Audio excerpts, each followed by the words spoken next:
Bismillahirrahmanirrahim. Hari ni kita jumpa Tok Bomo Rawang saja-saja saya sambil kenal kawan. Hanya tebu apa?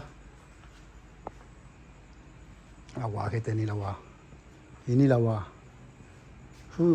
Menangis tengok. Ini on the way lah. Banyak benda lagi nak buat. Dah order dah barang, insya-Allah. Kita buat sikit-sikit. Lawa kereta ni.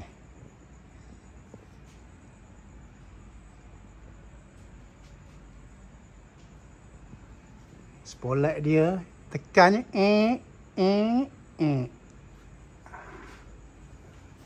Wiser.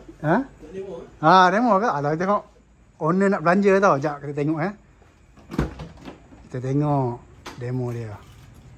Pakai remote bang Ya, kita pakai remote je. Pakai remote. Ini dia. Remote. Pakai remote. Kita buka. Cuba. Cuba try lampu sikit ya. Belanja lampu. Color dia.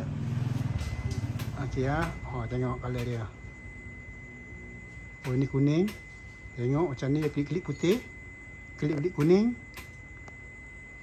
Klip putih kuning. Putih kuning dia combine. Ini putih straight. Ini memang terang. Itu kita tutup balik. Kita tutup balik. Guna remote je bang Tengok.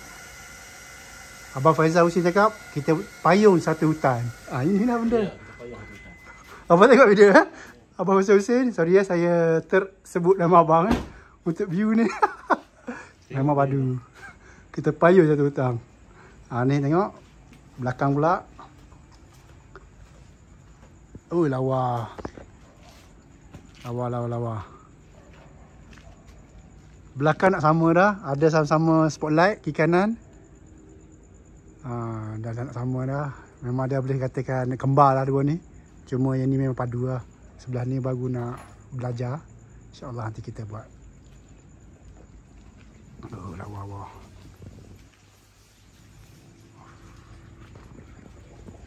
Rim 16. Ini rim 15. Nanti saya review siang lagi pula Lawa.